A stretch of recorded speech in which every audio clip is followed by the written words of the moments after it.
Is that love for you or hate? Is that love for you or hate? Thousands of children began a week-long series of protests against segregation in Birmingham. The campaign became known as the Children's Crusade. When the children took to the streets, the local head of the police, Bull Connor, used high-pressure fire hoses and dogs to attack the children, many of whom were arrested. Images of the police violence was broadcast around the world. One photograph captured the moment when a white police officer allowed a large German Shepherd dog to attack a young black boy. The Children's Crusade began at the 16th Street Baptist Church. 4 months after the protests began, the Ku Klux Klan bombed the church, killing 4 little girls: Addie Mae Collins, Carol Robertson, Cynthia Wesley, and Denise McNair. In a moment, we'll be joined by 2 guests to talk about the Children's Crusade in Birmingham. But first, let's turn to the scholar and activist Angela Davis, who... Girls. 20 boys and 3 girls. She was a slave. And we know, as well as you know, that this country was built on the blood and the sweat of black people. And all we are saying to you today, now what you have done in the past, you've done that. But we can't let you get away with just trying to wipe us out as human beings.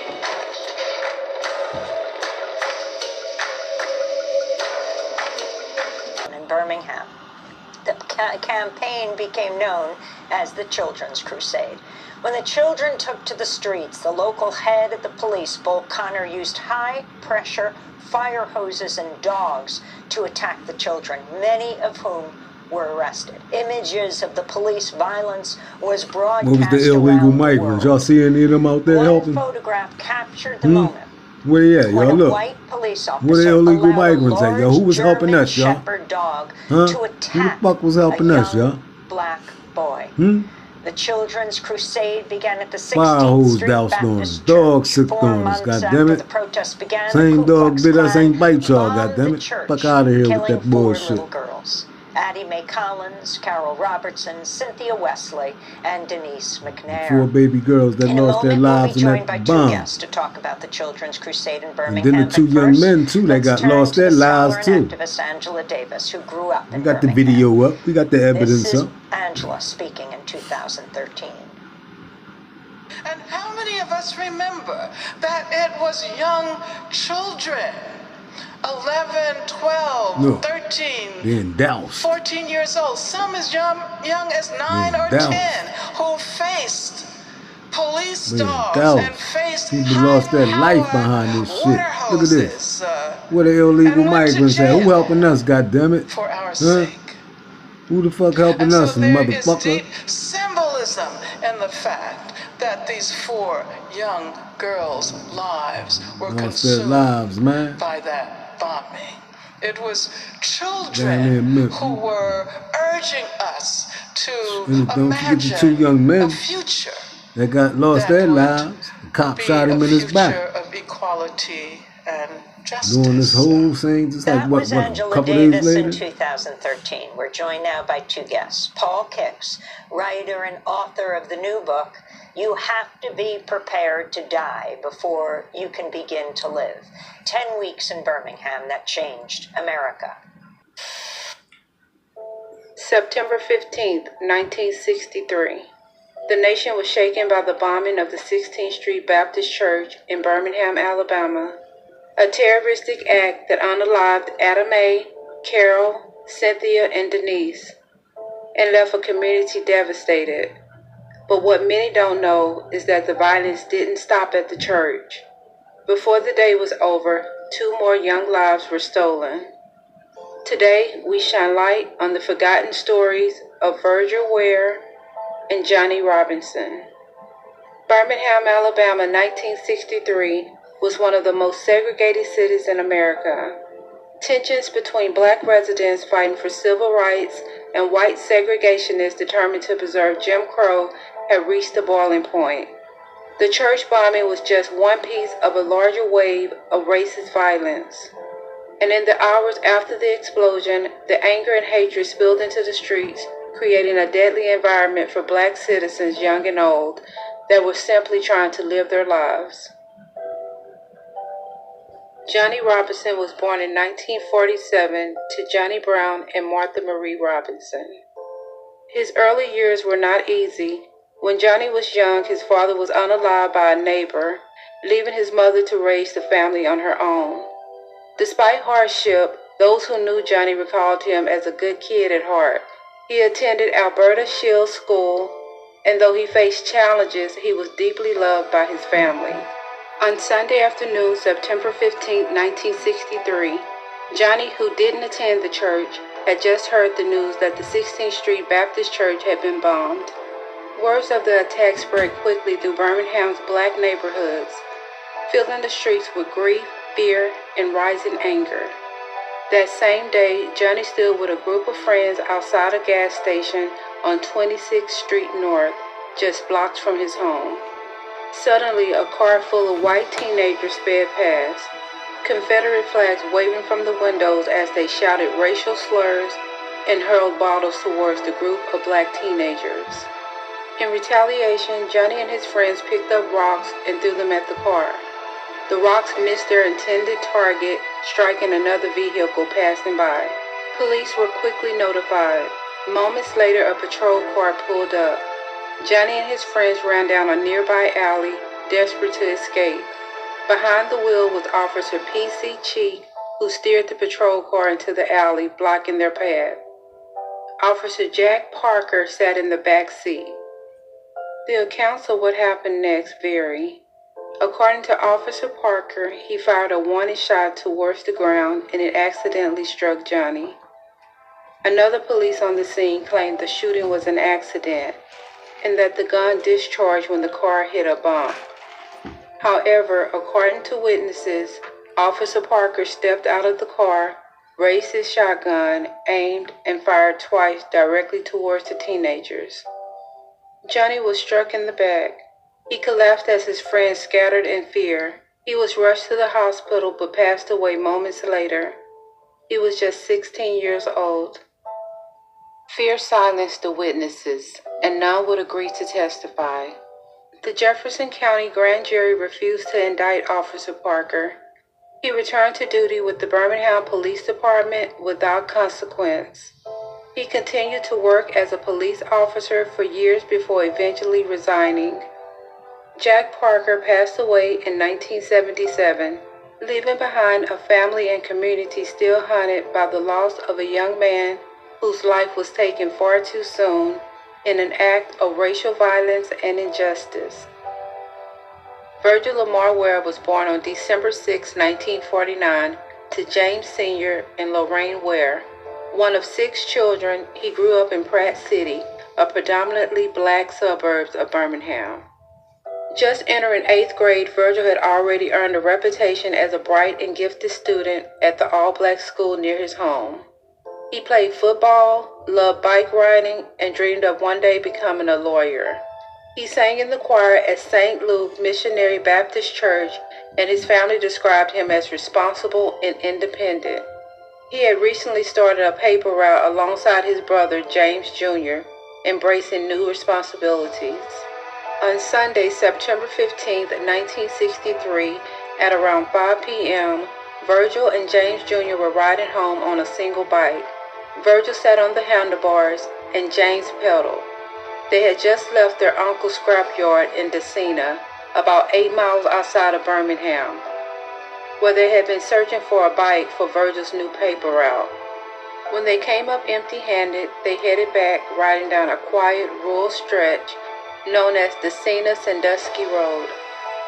At the same time, 2 white teenagers, Michael Lee Farley and Larry Joe Sims, both 16 years old, were leaving a segregationist rally in downtown Birmingham.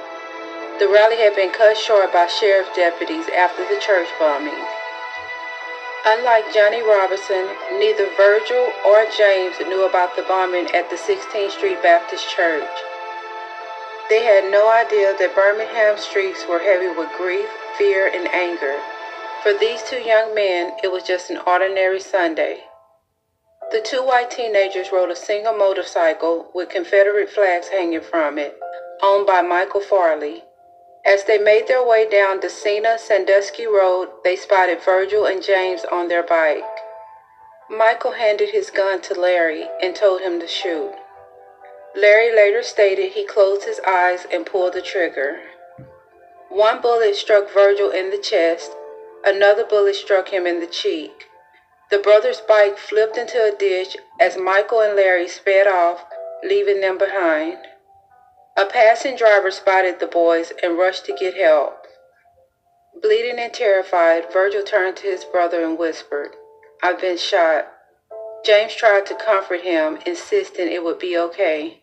But moments later, Virgil took his last breath in his brother's arms. Another innocent young black life was taken because of hatred. Virgil Ware was just 13 years old. Both Larry Joe Sims and Michael Lee Farley tried to defend their actions. They claimed they had heard reports of black teenagers throwing rocks in retaliation for the church bombing and insisted that Virgil and James had done the same. Investigators later determined that claim to be false. The boys went on to say they only wanted to scare the Ware brothers, that their intent was to fire into the air. An all-white jury convicted both teenagers of second-degree manslaughter. The judge sentenced them to 7 months in jail, then suspended their sentence, excusing their actions by saying they had come from good families. In the end, both white teenagers walked away with nothing more than 2 years of probation. Over the years, the trail of information on Officer Jack Parker, Michael Lee Farley, and Larry Joe Sims has been limited to none. Their lives have been shielded from the public. Considering the racially motivated crimes they committed, many believe the community deserves to see their faces and know who they truly are. What is known is that Michael Lee Farley passed away in 2007. As for Larry Joe Sims, no information could be found. In the tragic stories of Virgil Ware and Johnny Robinson, no one ever faced true accountability, sending a chilling message that black lives could be taken without consequence. While the 4 young girls who were unalived in the church bombing became national symbols of the civil rights movement, Virgil Ware and Johnny Robinson's name were often left in the shadows. Right, as y'all can Yet see, they also didn't even say their deserve to be name. remembered alongside When we Adam finished A. watching this Collins, documentary, Denise we won't even McNair, mention them two brothers. Carol Robertson, and Cynthia Wesley. On September 15, 1963, 6 innocent children, their lives stolen on the very same day. Together, their stories lay bare the violence and systemic racism that scarred Birmingham and the nation. He's joining us from his home in Connecticut. And in Birmingham, longtime civil rights activist Janice Kelsey is with us. She joined the Children's Crusade as a 16-year-old in 1963. She wrote about her experience in her own book, I Woke Up With My Mind on Freedom. We welcome you both to Democracy Now! Janice Kelsey, let's begin with you. It was 60 years ago today. I'm sure for you it doesn't seem that long ago. Talk about what happened. I remember 60 years ago today, I woke up with my mind on freedom. I had attended student nonviolent workshops, and I was prepared because I finally understood that it was more than just segregation. I don't know who they out there fighting for. God damn it. And Reverend nobody helped James fight for us. Bevel empowered us as youth to do something about it, and I was willing to do that. And talk about what you did. Talk about what it meant to take to the streets and the police violence in response. Well, in the preparation sessions that were held at 16th Street Baptist Church, we had seen film of demonstrations in other places. So I saw people being hit, being called names, and being mistreated for demonstrating. We were told that if you participate, some of this may happen to you, but this is a nonviolent movement, and you cannot respond except to pray or sing a freedom song. So I went into it knowing that there may be some level of danger, but I was so incensed at having been mistreated all these years until I was willing to sacrifice whatever was necessary to take steps to change the environment.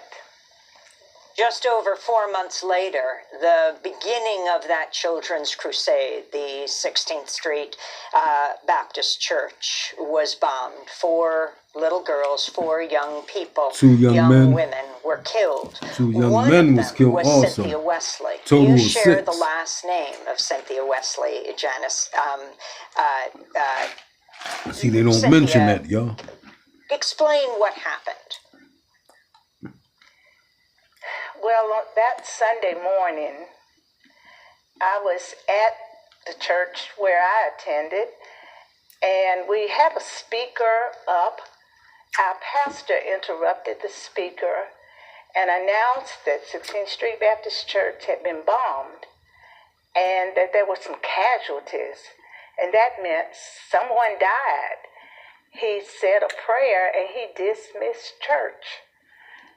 Well, when we got home, people were calling our home. I have a large family. There were 9 siblings, and my mom would not allow anyone else to answer the phone. And I kept hearing her say, "No, not our family." Finally, when the news came on, the national news, they identified the casualties. Cynthia Wesley was one. I met Cynthia in elementary school when she was adopted by Claude and Gertrude Wesley, who were educators and friends of our family, but not related. I was invited to come to their home for lawn parties.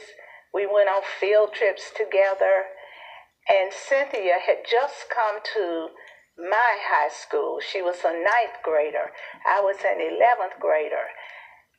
And I had not known anyone in my age group to die, let alone to be killed at church. I was devastated to hear Cynthia had died.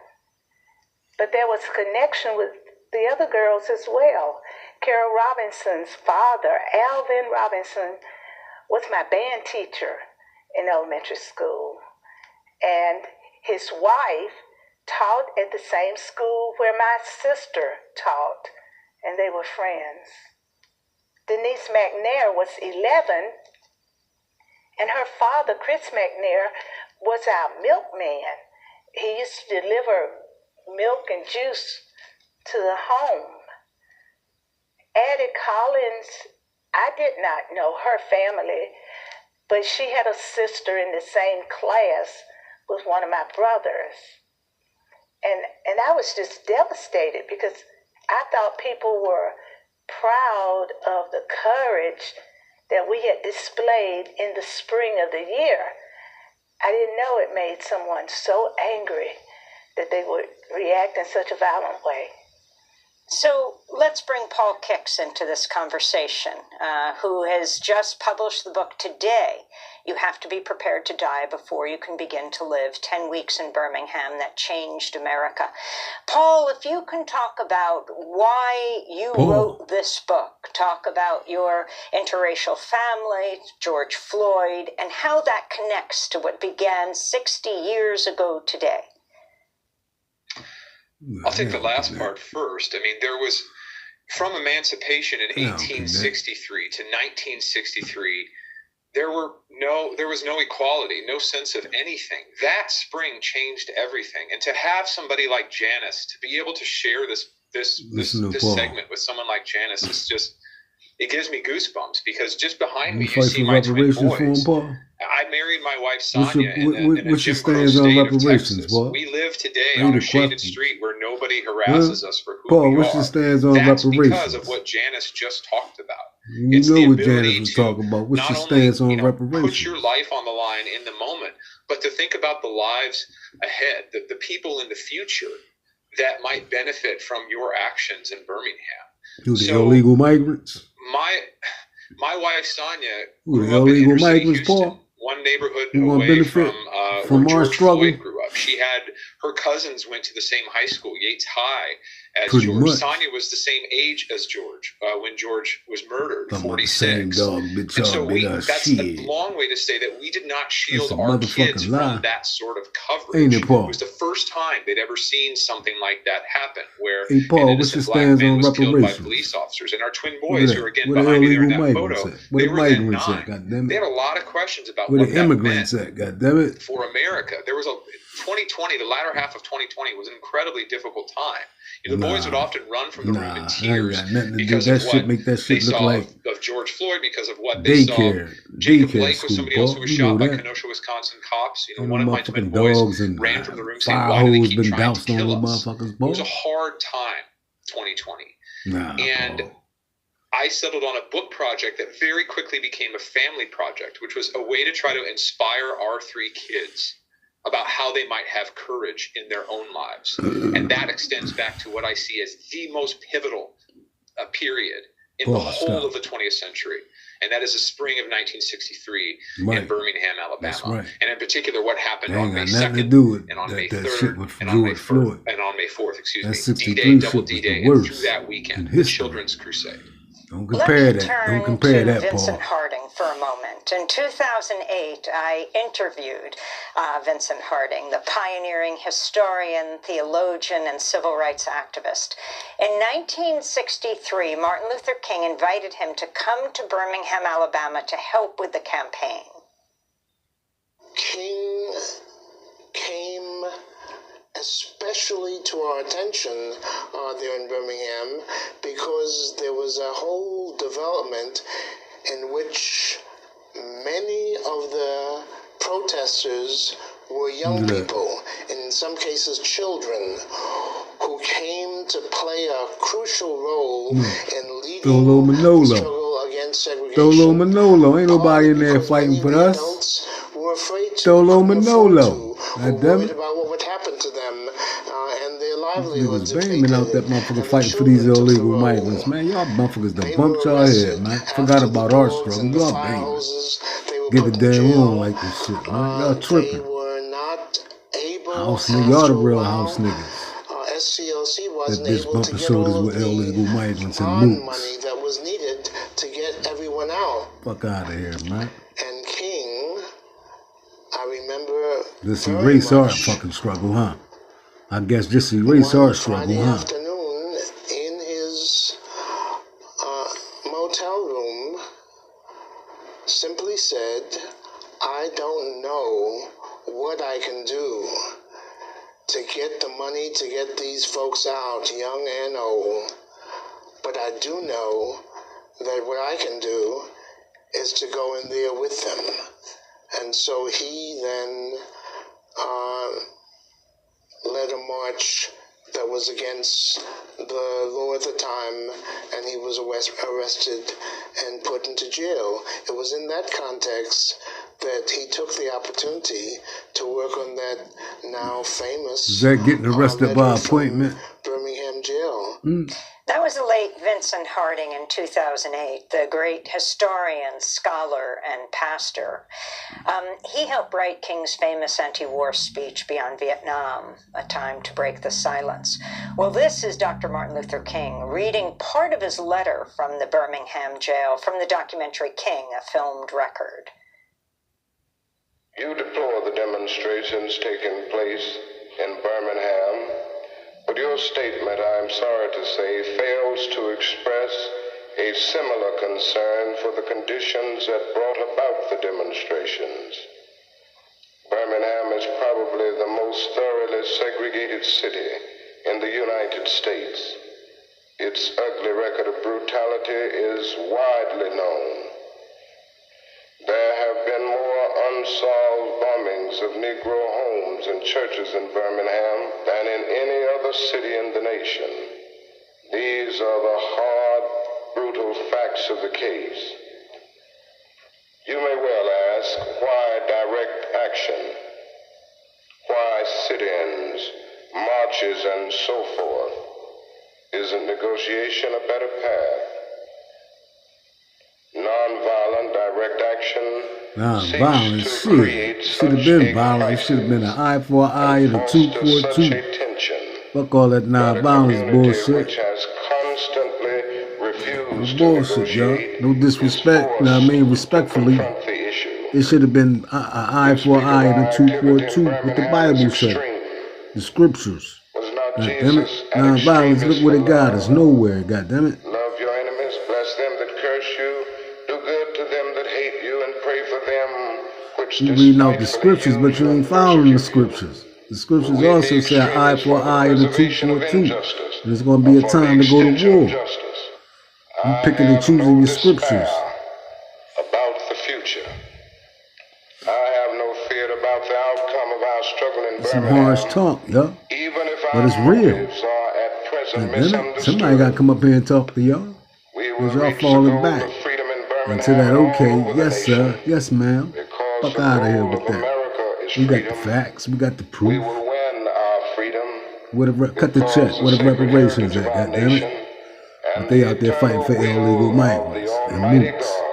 And just say hell with our goddamn struggle. In our echoing demand. From the documentary King, a filmed record, Dr. Martin Luther King reading his letter from a Birmingham jail, which he had written just weeks before the Children's Crusade. Paul Kicks, you talked about D-Day and Double D-Day, the horrific picture that begins your book. This Which stands on reparations right now, Paul. Like getting the check cut right now. 3rd, 1963, of the 14-year-old African-American boy, this German shepherd, biting his stomach, and he has such poise. He doesn't seem to be responding, but with dignity. Talk about D-Day and Double D-Day. Bill Hudson. It altered everything. Janice was saying just a moment ago about Reverend James Bill Bevel. was part of to go into D-Day and Double D-Day was effectively because there was no other choice. It was a clean shot. Birmingham adults were not going to protest. Somebody say, okay, I'm about to sick the dog on him. That's what James Get Bevel ready, realized. Go. Take it. So what the children did. That shit was perfect. We've seen those images. We've seen people like Janice being attacked with fire hoses. But I just want to frame for the audience what that actually meant. Those fire hoses were mounted on metal tripods that frankly looked like it was meant for artillery. Right. It could knock cut your skin. Mortar loose from brick. It could strip bark from a tree at a distance of more than 100 feet. A lot of times kids were hit at less than 50 feet. Some of the raw footage from that day from Double D-Day shows just knock your shirt off your back. Horrific violence. Kids' clothes just basically disintegrating on them as the water hits them. Kids backflipped in the air as the water hits their face or chest. Kids writhing in pain as the Birmingham Fire Department and Birmingham Police Department keep the water hose right on them at a distance of, again, 15 feet. Sometimes there was a girl, I will never forget this, there was a girl in Birmingham who was slid down the street by the power of the fire hose. What was you doing, Paul? Was you doing anything to try to help him? Screaming in terror, 50 feet, 60 feet, 70 feet. The camera crews just watched her pass. Then there were the German shepherds, like Walter Gadsden, the boy you referenced a moment ago. The boy. The violence was so grotesque that there were literally war photographers who'd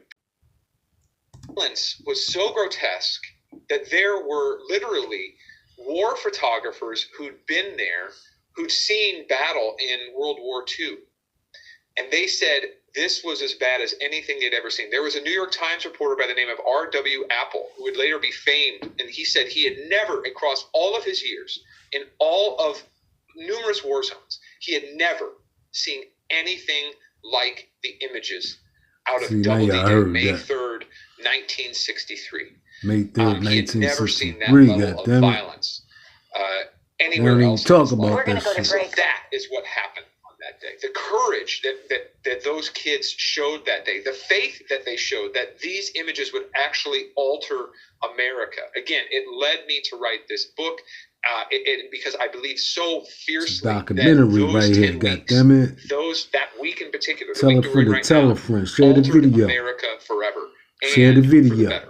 In 2013, Black History Month, right? I interviewed Sarah Share the Collins video Rudolph, who survived the bombing of the 16th Street tell Baptist Church in Birmingham, Alabama, like, September 15, subscribe button, hit the 1963. She was 12 notification years old, so you'll be hit motivated with when I shards drop of these glass, fire lost an eye, videos. was hospitalized for months. Her older sister, Addie Mae Collins, who was 14, died in the blast. In the Sarah mix. Collins Rudolph described what happened. Mistyblue in the mix. I was in the latest lounge when the bomb Mistyblue on the ones and twos. I remember Cynthia, Denise, and Carol walking inside the lounge dropping area that and went knowledge in that's gonna wake where the you up. stalls was. So when they came out, Denise Make you passed think twice my about and getting asked out there fighting my for them sister to illegal tie the migrants. sash on her When dress. we stood And I was fighting across for our from own them struggle at the sink. and never been reparated. And God damn it. when Cut the Denise check. asked her Stop to tie playing. the sash, and I was looking That's the fight. at her That's the fight. when she began to tie it. And then all of a sudden, boom, I never did see her finish tying it. So all I could do was call out, Jesus, because I didn't know what that loud sound were. And then I called my sister, Addie, and she didn't answer me. So I thought that the girls had ran on the other side of the church where the Sunday school area was. But all of a sudden I heard a voice outside saying, somebody bombed the 16th Street Church. And it was so clear to me as though that this person was right there. But they was outside where the crater was, had a bomb Fucked up, man. in the church where it bombed the hole there. Fucked up, man. And all the debris came rushing in, and I was hit in my face with glass and also in my both eyes. But when that's the man came in, his name's Samuel Rutledge, he came in and picked me up and carried me out of the cradle, and the ambulance was out there waiting. Exclusive. And they rushed me to Hillman Hospital, which they changed the name. It's now UAB Hospital. So they rushed me on up to the operating room, and they operated on both my eyes and took the glass from out of my face. And I had glass in my chest and stomach. So they operated on me, and when I went back to the room, and I stayed there in the hospital for about 2.5 months. But at the time when they took the bandage off my eyes, the doctor asked me, what do I see out of my right eye? I told him I couldn't see anything out of my right eye, and when he took it off my left eye, all I could see was just a little light. And of course, you lost your sister as well, Addie Mae Collins, your older sister. You were 12, she was 14. Did you feel you could not find a safe place? I mean, after all, you were bombed in a church, the place you went for sanctuary. Yes, you would think that going to church is really a safe place, but it wasn't.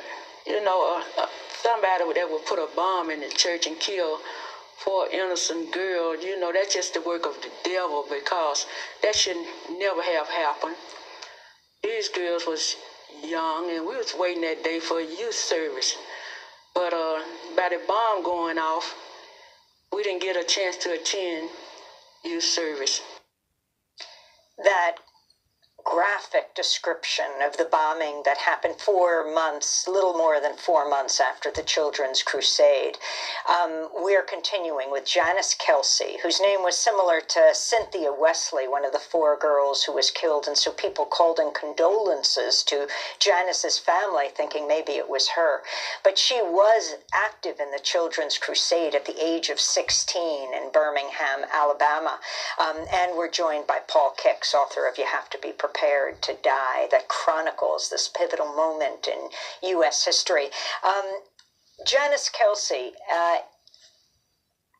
after the protests, and you were arrested in this period 60 years ago? 60 years ago today, I was arrested for parading without a permit. Did you ever get slammed by those water hoses, or were you arrested before? I was arrested before the water hoses and the dogs. To show, I think, how powerful your protest was, maybe if you could talk about those who criticized King and the other leaders, saying you shouldn't put children on the front line. I think that was Malcolm X who said real men don't put their children on the firing line. Robert Kennedy also criticized this strategy. Your response to them? Well, we didn't have any other choice. If our parents had protested, they could have lost their jobs. They would have gone to jail. There was no one to take care of us. But as Bevel pointed out to us, we like really the jab didn't have 19. anything to lose. They We made were y'all getting go a out there and get that second-class jab, or you was gonna education. lose your job. We had all kinds of They threatened inequities you put with shit. upon us. And What if we they do, wanted y'all. that to change, we were going to be the change agents. We didn't have anything to lose. What was he jabbing you with a knife? Paul Kix, if Yeah, you damn could it. talk about a secret meeting that was held, that included James Bevel and Dr. King, and then the unbelievable fundraiser that was held in Harry Belafonte's apartment, who we just lost at the age of 96, and what that meant for this movement. So in January of 1963, the SELC had a secret meeting in Dorchester, Georgia, and they didn't even invite all of the executive directors. It was Martin Luther King Jr. didn't even invite his own father to this meeting because they wanted to discuss what they called the most listen to dangerous Paul. idea in the civil rights Look at movement, Paul. and that was Come should on, we Paul. go to Birmingham?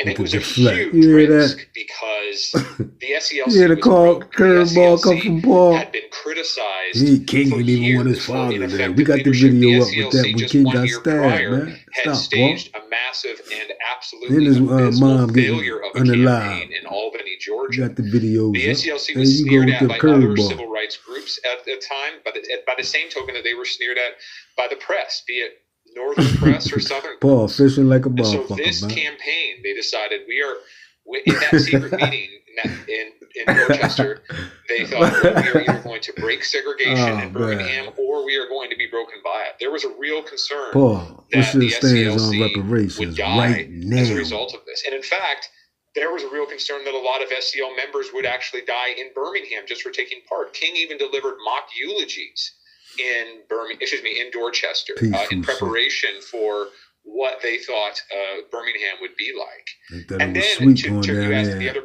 half of this. And so that was folks. Bevel, He played, Shuttlesworth, King, Y'all was gonna and go down there. Y'all Abernathy should have who went down had that this motherfucker secret fighting. meeting.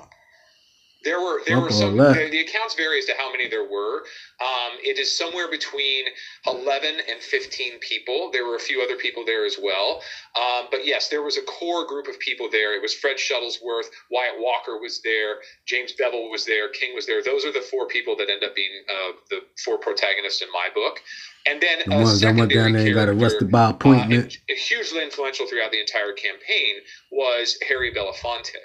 And if we flash forward a couple of months, this secret meeting happens in January of Belafonte. 1963. Come on, in late y'all. March of 1963, Them just same niggas days that's out there before now, man. Project Mooks Confrontation, and as it was shit, man. known, the Birmingham campaign. That was a secret name for a Project Birmingham Confrontation. Mooks, Just man. days before that campaign launched.